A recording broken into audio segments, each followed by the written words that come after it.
Hi, I'm Nomi, and welcome to my podcast, Because I Love My Body. I'm so excited to bring you this podcast, where we'll be exploring the world of boudoir photography, talking about body awareness, self-empowerment, and so much more. I started my boudoir photography business in 2016 after realizing that my work in the fashion and entertainment photography industry didn't align with my true understanding of womanhood and beauty. Growing up with both of my parents as liberal rabbis, I learned that soul and body are equally important, and boudoir photography became my perfect medium to capture this essence. In this podcast, we're going to have open, casual conversations about topics that aren't discussed widely. I'm here to empower women and help you embrace your authenticity and feel more confident in your own skin. So join me to celebrate womanhood, beauty, and empowerment in all its forms. Hello, and welcome to this very special episode of Because I Love My Body. I am so thrilled to invite my good friend and healer, Cassanie Mckenzie. Welcome. Thank you so much. I'm so happy to be here. I know this is a dream come true for you, and I'm so honored to be a guest and a part of this podcast dream. Oh, and I love the name because I love my body. It's so good. Thanks, Cassanie. So, Cassanie and I have now been friends for a couple of years. We are both coming to you from Jamaica. Cassanie is a gifted yoga teacher, healer, wellness coach.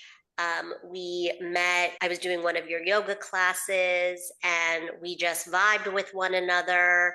And you do sound baths and astrology. There are so many ways that you share your gifts with the world. And when I was thinking about this next season, I knew that I would have to have you on. So thanks for being here. Well, I'm happy to be here. So, Cassanie, tell us a bit more about you. How did you start your journey with movement, yoga, all of that good stuff? Yeah. So my journey with yoga, I always feel like it's not a very spiritual, deep story. Um, in high school, I was a big fan of Madonna. I used to listen to her a lot. Well, And I was in a bookstore somewhere. I don't remember where. It might have been in Florida on a family vacation. And I saw a book with her on the cover in lotus position, which is something I would always do naturally and just sit and stare at nothing. And I was like, what is this? And it was something about Ashtanga yoga. I just remembered that was the first time that concept was introduced to me. And then I would just read about it a lot. And then I used to work out, run as a gym girl in the gym mm-hmm. 5 times a week. Yeah, wow, those were the days Where'd studied you go business. to high school? Did you go to Yeah, Mobile? yeah, that's what I was about to say. Okay. So I grew up in Montego Bay, and then I went to boarding school in the interior of the island, in Knox, in Clarendon. Very different from how I grew up, but what was exciting about that, I met people from all over the world. The boarding school was filled with people from all over Jamaica, the Caribbean, and the world. Pretty similar to university in Kingston on the Mm-hmm. campus. Mm-hmm. It's kind of a mix of everybody, Mm-hmm. so there was that too that shaped my background. My grandfather, who I grew up with, whose idea it was to send me to boarding school, was a landscape architect. So he used to do landscaping for the hotels in and around Mobay, Holiday Inn. I used to spend summers there as a little girl. The beach, Doctor's Cave Beach, that everybody knows. You put the Yeah. coconut trees. I used to just follow him around, and yeah, and so I always had, we used to sit and read National Geographic magazine.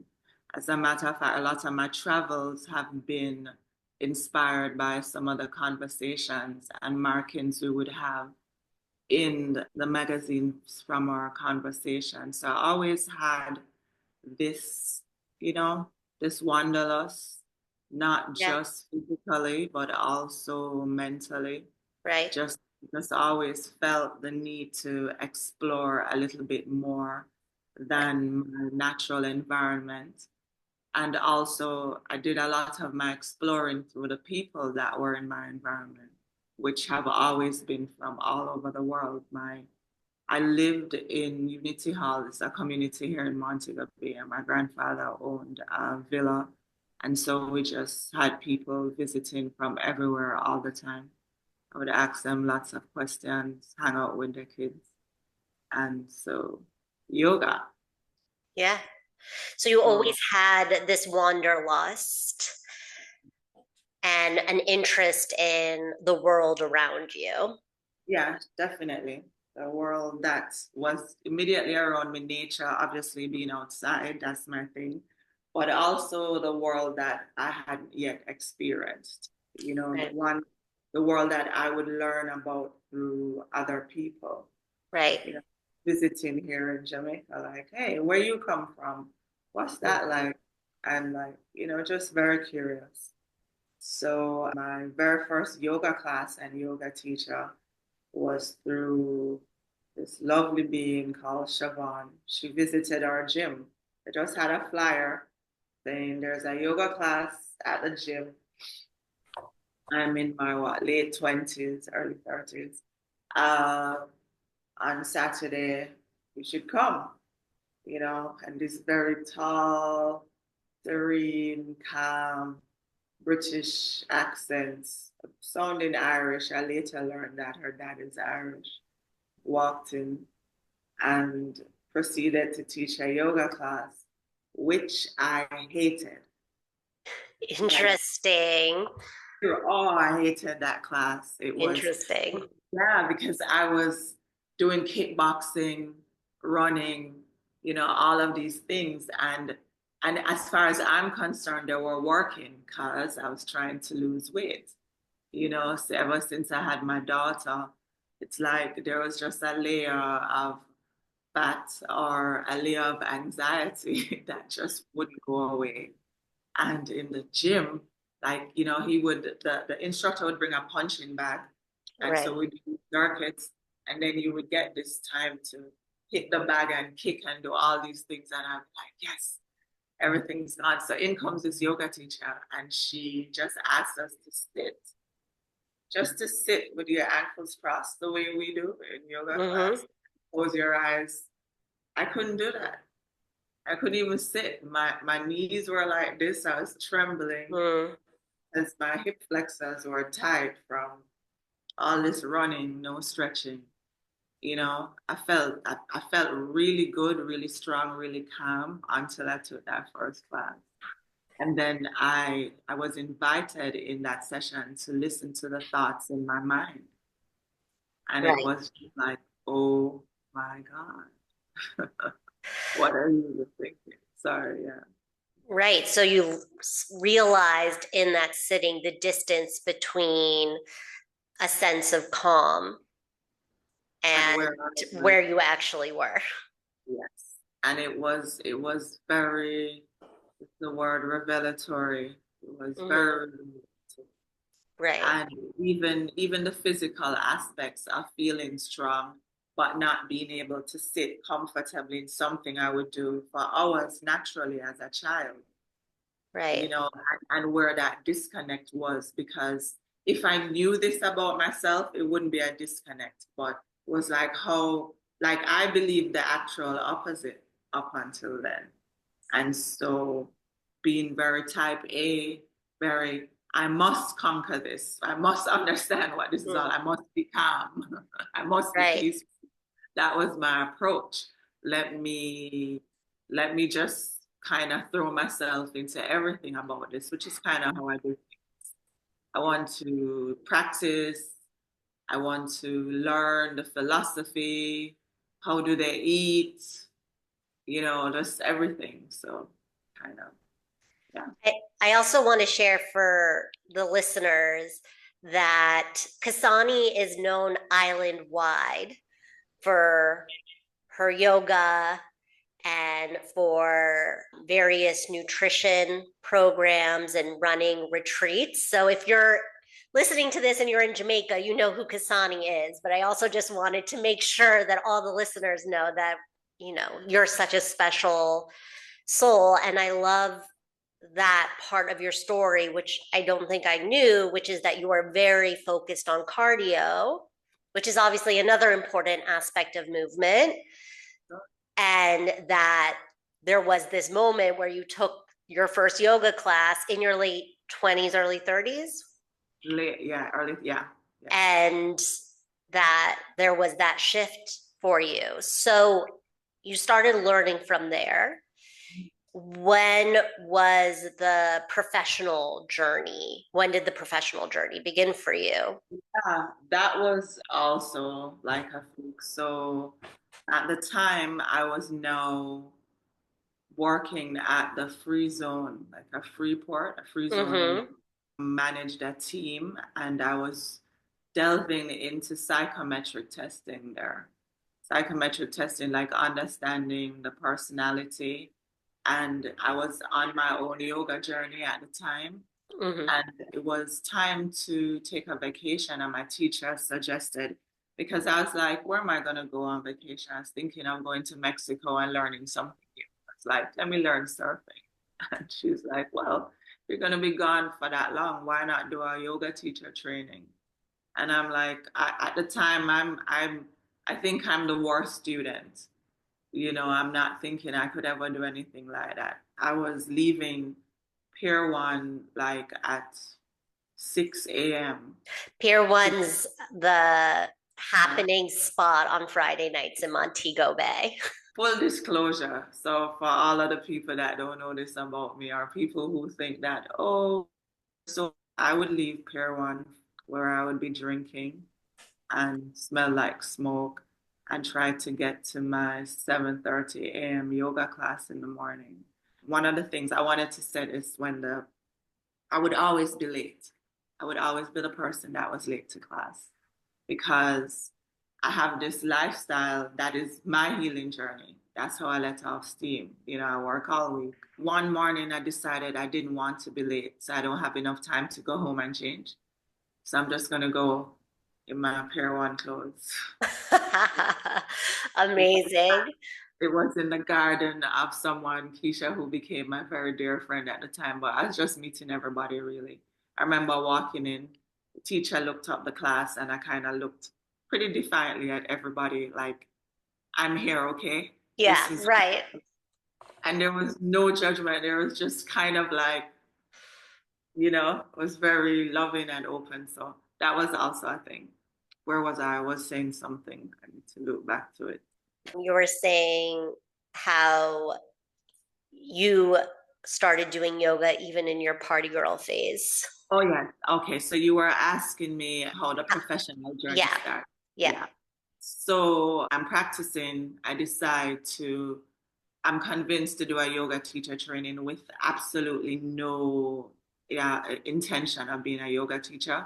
If there's a teacher training, it's called the Shivananda Yoga Teacher Training. It's very traditional. They have ashrams all over the world, and they happen to have one at Paradise Island in the Bahamas. And it's almost 5 week training. So I just decided to go do that. Live in a tent on a beach and get like 2 outfits to wear, two bright yellow, big shapeless t-shirts and shapeless white pants that you have 1 hour. It's like a boot camp. You have 1 hour free every day where I used to wash my clothes and hang them on a coconut tree to dry, sleep for half an hour. Love it. It starts at 5 a.m. with a gong and you kind of stumble to a bathroom. No mirrors. I didn't see myself in a mirror for like a month. Even that, so that introduction to the practice And at the time, I'm still returning to work. I get back to Jamaica. I have this very intense experience that, like, we couldn't talk about that now, just pretty intense, life changing. Get back home, and I'm supposed to return to work. And I keep stalling, keep sending emails and calling and saying I need another week. And, they're very generous. It's very, very, very Gonna wonderful. say you Oh, must yeah. have had a really good rapport with them for you to be like, I I need did. one more I week did. off. I did. I did. I did. I did. I'm writing a little bit about that interaction with that company, a US company that's on the free zone. Sometimes I get a bad rap, but yeah. So, and then a friend that learned that I'd done a yoga teacher training, and she managed a villa somewhere in Mumbai, and she just called me and said, I have this wedding party. This bride wants to do a yoga class. Could you come teach? And I'm like, no, no, no, I can't. I'm not actually a teacher. She's like, you did a yoga training. I'm like, yeah. She's like, well, you have a certificate. Yes. She's like, and you can do this because now I'm teaching like my friends in their kitchens, in the lawns. Like I'm doing stuff like that, family, whatever. But Right. and I'm like, and she's like, well, but we need a teacher. And I'm like, so nervous. They're gonna know I'm not really a teacher. This is what I'm thinking in my mind. Right. Imposter syndrome. Totally, totally. They didn't have the phrase or the word at the time, but yeah, that's the feeling. And I get there, and it's a massive Indian wedding, and the bride is hiding out. I don't remember her name or where she is or if she would ever see this. And she was so nervous and she wanted to back away. And I was like, we just sat and talked for a little bit. And then we went into the breathing exercises, that Shivananda yoga starts with about 20 minutes of breathing exercise. It's just a beautiful, beautiful practice. And she calmed down and relaxed and we stretched and she felt better. She said she felt great and she feels calm. And I told her that, if you ever feel nervous again, because you will, remember the breathing exercises you practice again. I'm like, just take some time and practice. And I left there feeling like, oh my God, this is the best I've ever felt. I forgot to collect money from the office. They called and reminded me. That's how good I felt. Hmm. Like it was the first time I was ever feeling so fulfilled apart from my volunteer work, Right. and so that was the very first class I ever did, and that just continued.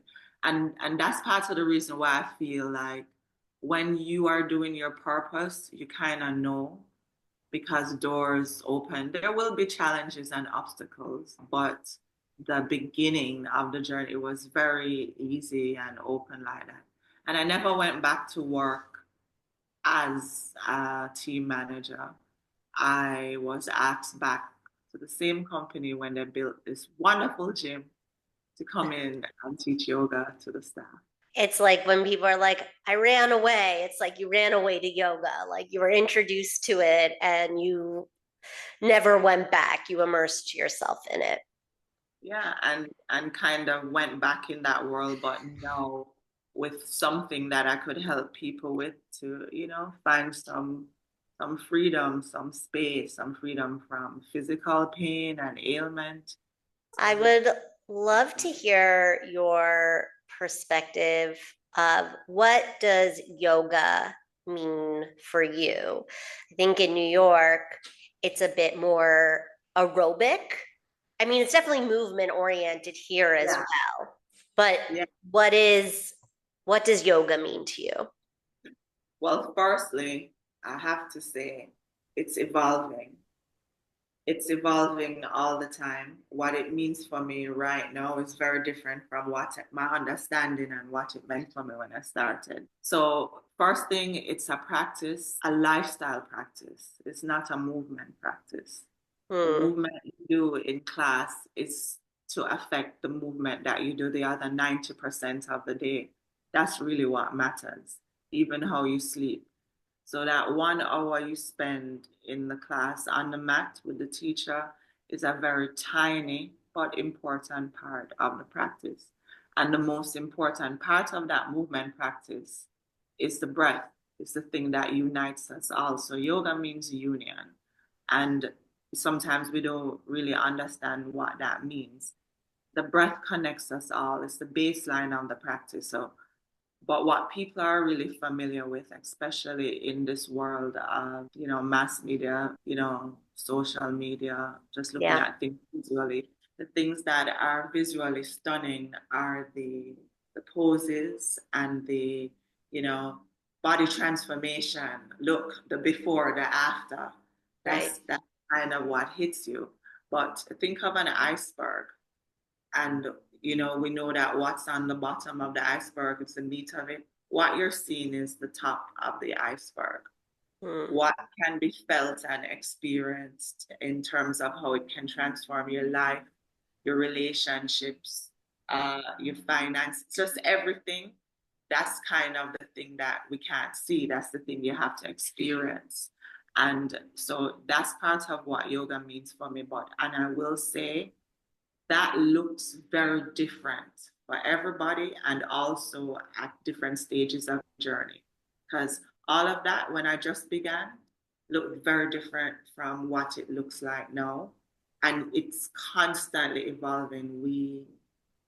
Yoga has taught me that we have not even begun as human beings to tap into our full potential. It's so wide and so vast. So, like, think of what you feel love is right now or what peace is. That's going to evolve. Peace is even peace. You feel, I feel so peaceful now. And you think you can't even be more peaceful. Yes, you can. mm. Yes, you can love deeper. Yes, you can feel more. And that's how the astrology piece came in. When I understood that we go through different cycles in life. And that's why these things feel differently and manifest differently throughout different periods of our life. And so some of these other things that have been part of my journey have just been tools for me to understand what I'm experiencing in my life more. And then obviously what naturally happens is that I can't help it. It's a lifestyle. So it comes into my practice. So right now, Mm-hmm. how I teach, I don't believe that there's anything that it resembles out in the world because it's a combination of everything, of all the teacher trainings, including Pilates, of the years when I felt like running, when it felt like running felt great, like a wonderful meditation. It's all of it, it's in there. Sound, music has always been important to me from when I was partying. I'm feeling like it's a spiritual experience when a popular song comes on in Jamaica. It's like church, you know? Mm. So it's all in there. So that's what it looks like now. It's just a combination of everything of my life experiences.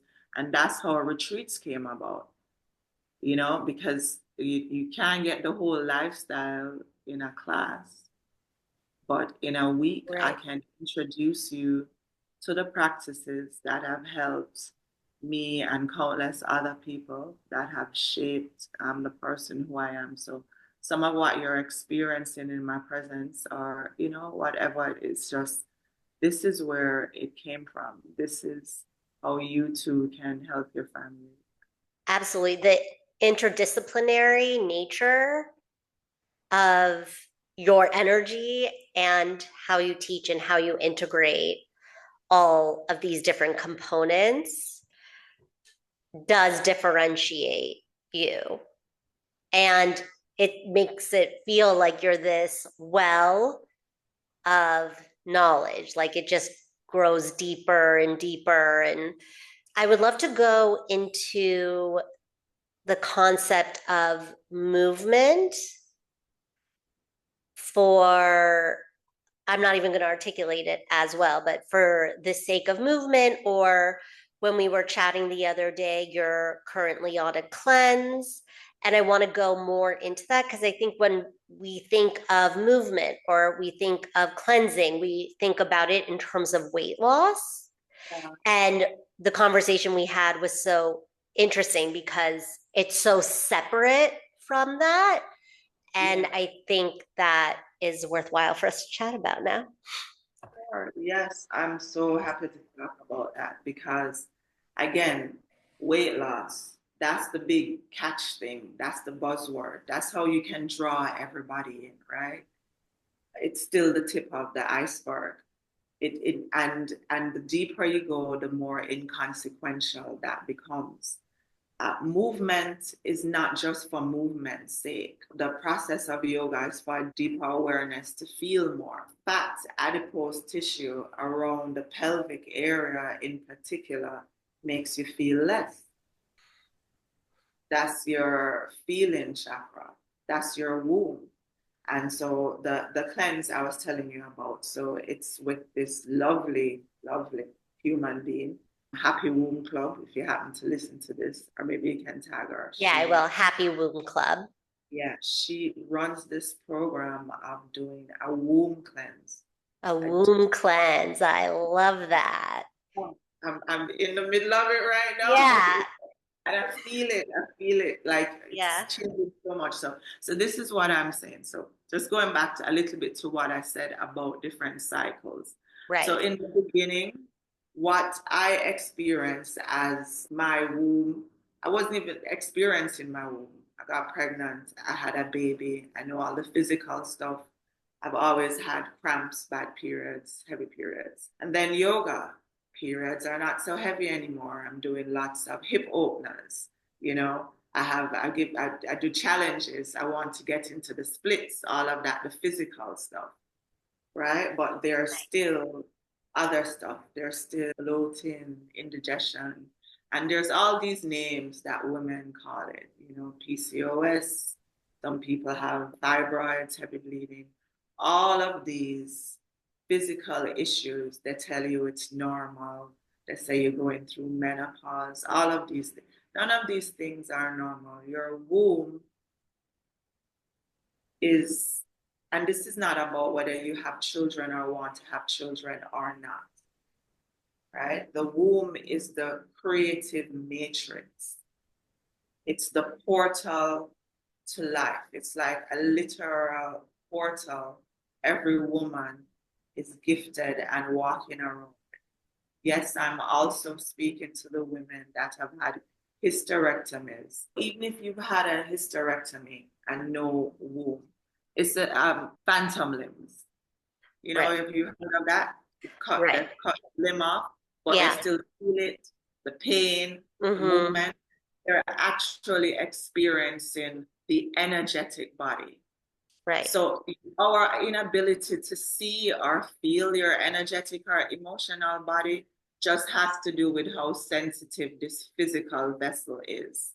Right. Like how people like, I don't like to use the words clean because of what, or cleanse, really because of what we attribute to clean and dirty. But Mm. just for the sake of this conversation, Right. how clear, okay, I have a crystal quartz here, Mm-hmm. right? It's Yes. not so clear, kind of cloudy. I love it. Yeah.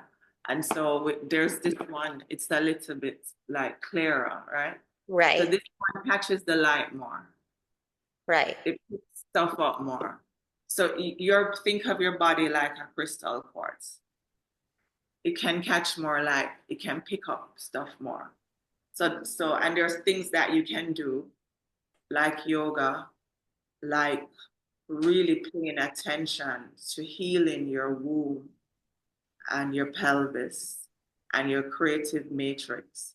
And so, like, it's even for creative people, artists, people that want to birth, people looking to birth a baby, because all of it, the creative matrix, everything comes from here, the physical things. Whether it's a human being, or a work of art, or this podcast, or my class, you know, it's if it's clearer and can catch more light, you know, it comes out easier.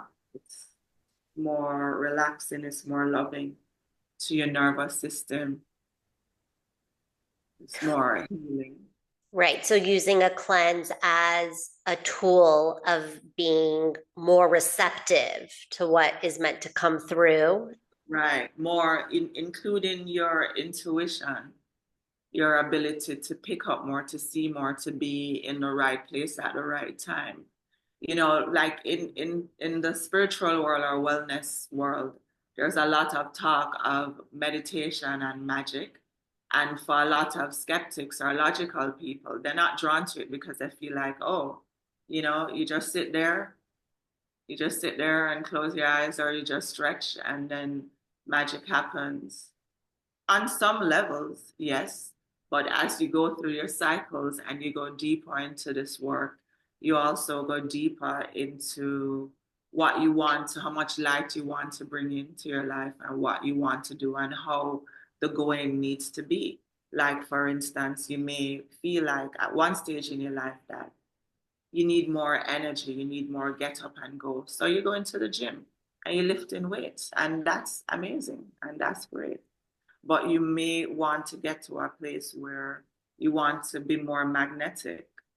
What advice would you give to people who are listening to this and are feeling drawn to the message of, movement to be more receptive, but are so programmed to it being centered around weight loss?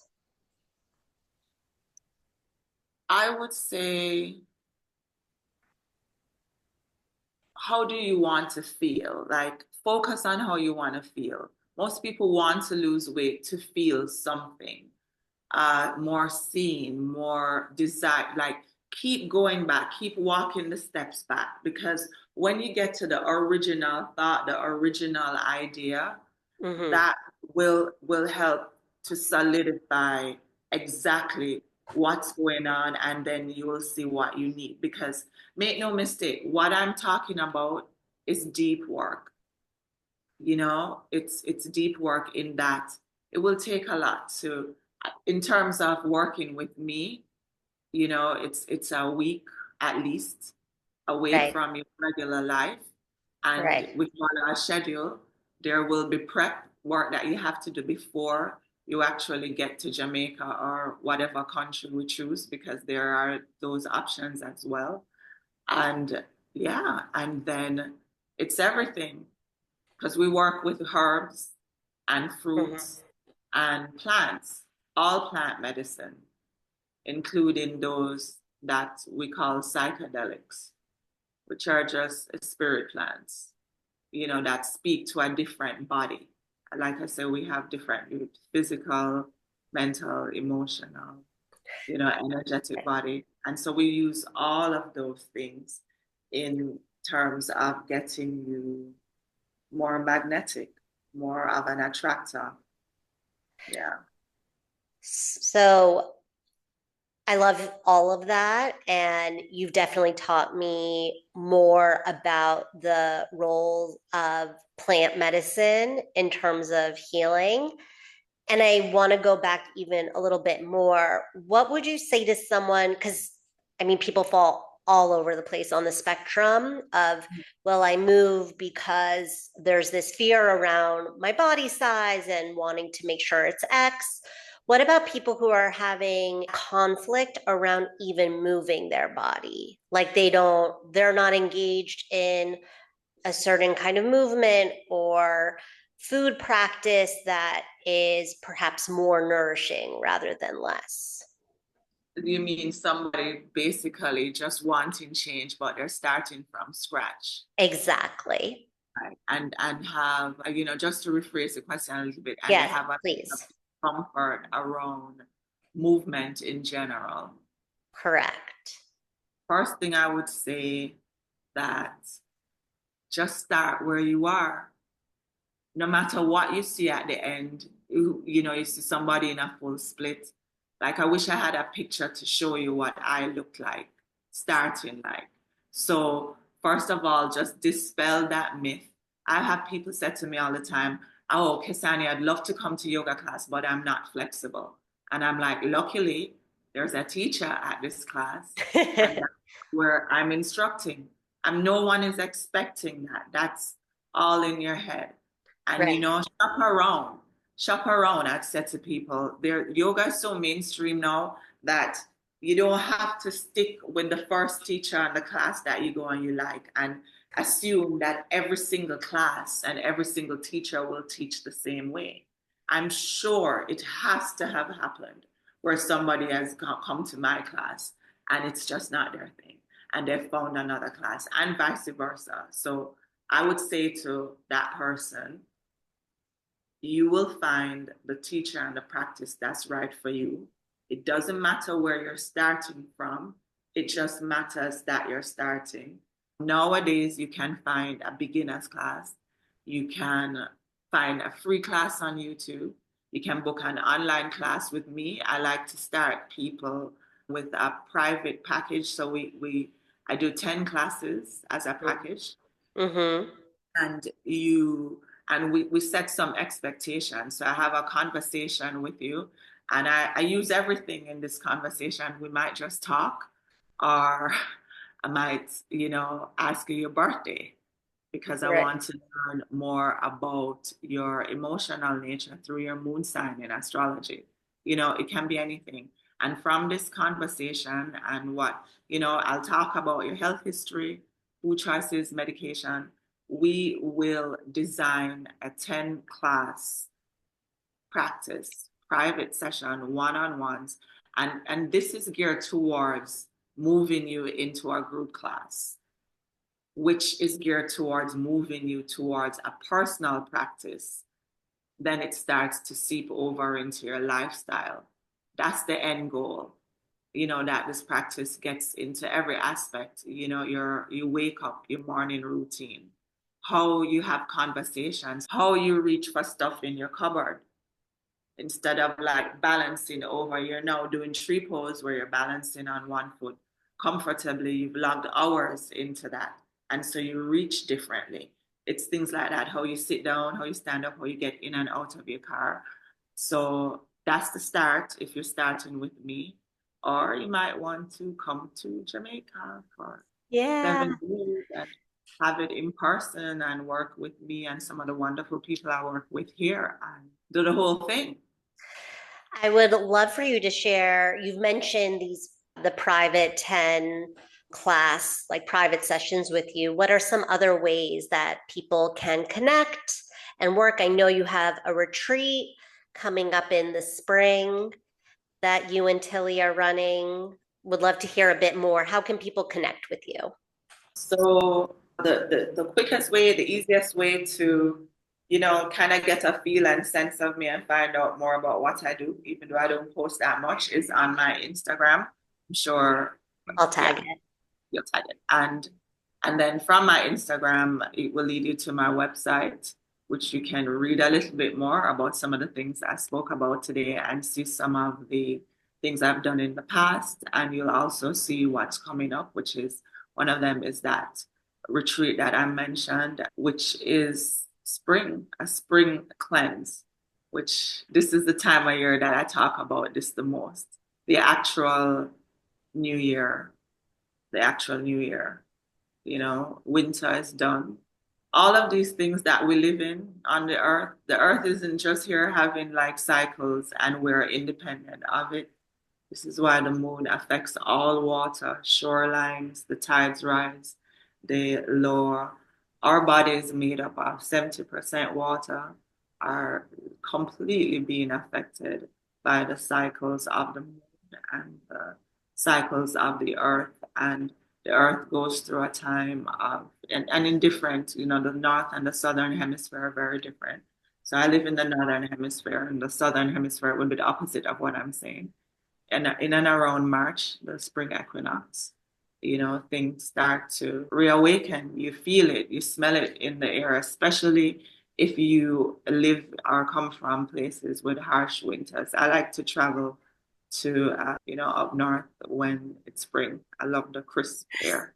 Everything Yeah. reawaken. So Yeah. it's a very good time to clean out, which is why people talk about spring cleaning and you do it in your house, you Yeah. can do it in your body. So we designed this Mhm. retreat to be a sort of physical, emotional and spiritual spring cleaning. So we're using natural food. We do it in Jamaica, so herbs and food that are seasonal at the time and easily, readily available here, and including plant medicine. So we use psilocybin Mm-hmm. and cannabis in this retreat as well, where we have our wonderful, well, the one that we've done before, our wonderful shamans, Sar and Aya Indigo. They come in and we do a psilocybin ceremony. And we have Tasia that does our integration sessions, which are healing circles where we share. They're led by me. And again, I use all my tools and intuitive knowledge to lead this circle, but we also bring in the healing energy, like the very healing, feminine, calming energy of cannabis in a ceremonial setting. And we don't burn cannabis. Everything is loving. So we steam it in the chalice from the Rastafarian traditions here. And yeah, lots of movement, lots of time in nature, time by the river, you know, Mm-hmm. lots of sound meditation, sound healing. So it's this very concentrated period to start off the energetic the astrological new year, where we clear out, because a lot of times we set intentions, right? But we're setting intentions on top of the last 15 intentions that we didn't complete or finish, which is not a judgment. Nothing is wrong. So it's kind of like a clear out. And so, what I've mentioned before, whenever in my journey, I bring my journey to my teaching. So, in my journey, no, I am, oh my God, this is so personal. Uh, Whatever you want to share. my delving into this womb cleanse has nothing to do with the weight loss or anything like that, you know. It's the name of the podcast, say, as I love my body.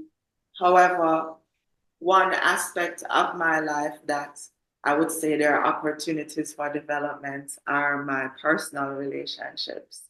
You know, there's been a huge transformation in my family relationships. We had the death of a major prolific figure in our family, my grandfather, and that brought up a lot of things for me in terms of my relationships in the past with men. So my those types of relationships. Yes. And yeah, and just in my intuitive work, my feeling work, I can feel what's happening when I move, as you will do too when you've done a million hip openers and sound healing baths through the womb with me. And it led me to, yes, it's time for this lovely, lovely girl to get some attention, my womb. Mm-hmm. And it starts with something that may not sound so lovely, but it really is. It's a parasite cleanse through bitters. Mm. Bitter. So life is made up of salt, sweet, sour, bitter, right? But we all have our preferences. People tend to get addicted to salt and sweet, but we need all four to digest properly. We need all four to feel, you know, loved up and healed. And we tend to, some people, I love sour, some people tend to avoid one or two of them. And so in the parasite cleanse, we use bitter herbs and aromatic herbs like cloves. And so, yeah, I remember my teacher. Yeah, shout out to Wayne Chandler, Dr. Wayne Chandler, one of my main teachers. He's a Qigong teacher. And I was on a Qigong retreat with him a couple of years ago, and he introduced Cersei. Cersei is a bitter herb that grows indigenous in Jamaica. And a lot of us as kids here grew up getting a washer with Cersei and manja bitters before we go back to school. So it's traditional here to deworm the children and de-lice the hair before they go back to school. So Cersei grows wild all over Jamaica, and it's Okay. extremely bitter. And so it's part of what we're using in this womb cleanse, along with wormwood, bitterwood, several other herbs that go directly to the womb.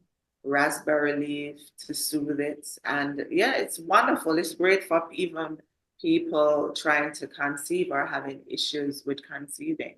You know, you'd be surprised how much the work around the womb ignores what the womb really wants.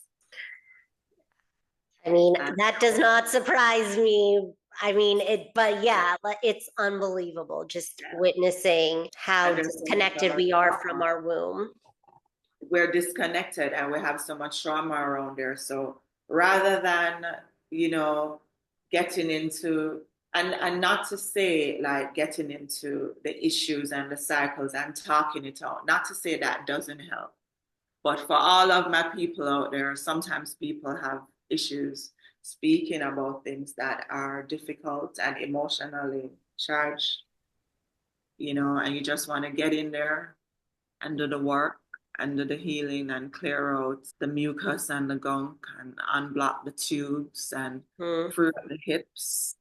And then you start to feel the sweetness there. Hmm. You crave less sweet out there. Hmm. So it's not a weight loss cleanse. We don't, those words aren't mentioned, not even one time. Hmm. Not, but it does happen. It's a symptom. It happens as a result of what you're doing. The more herbs I consume, the less cravings I have. But not in the beginning. In the beginning, all I saw is just, oh my God, I think about food so much. I think Hmm. about food when I'm having the food I am right now. And I eat pretty healthy, you know, so you can go on the deep end where you get obsessive about what you eat. A lot of people talk about annoying vegans.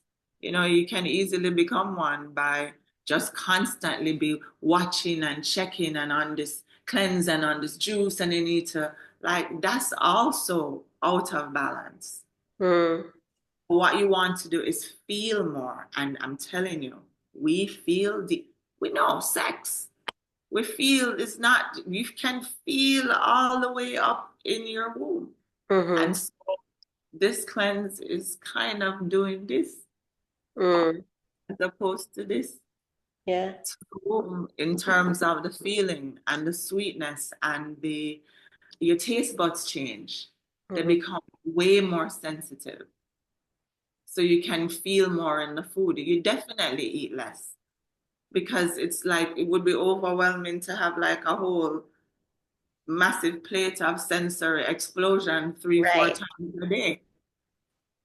And so it's so now my journey into feeling more has evolved from just stretching and, you know, eating clean.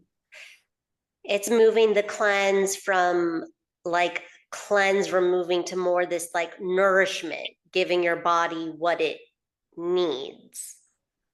That's the word right there. I felt it when you said it. Nourishment. So it's nourishment for your soul, for everything. Well, Cassanie, I feel like this convo has been extremely nourishing. A, because I got to hear even more of your context and to hear your words. And I'm just so grateful to have you in my life as one of my guides and as one of my friends. So thank you so much for this time. And I'm going to include all of these different ways that you can connect with Cassanie and come visit us in Jamaica. Thank you so much for this opportunity to, because this is the first time I'm sharing at this juncture of my Mhm. journey and, you know, how it's affecting what I'll be offering in the future. So, yeah, thanks for being my beacon and guide in that as well. Yeah, yeah, your friendship as well, similar for me. It's been very nourishing, just like this conversation, same thing. So appreciate it, and I look forward to meeting and connecting with some of you that are listening. One love. Thank you so much for tuning in to this episode of Because I Love My Body. I hope you enjoyed it. If you did, I'd really appreciate it if you could rate the show 5 stars, subscribe, and share it with a friend who might love it too. I'll talk to you again next week.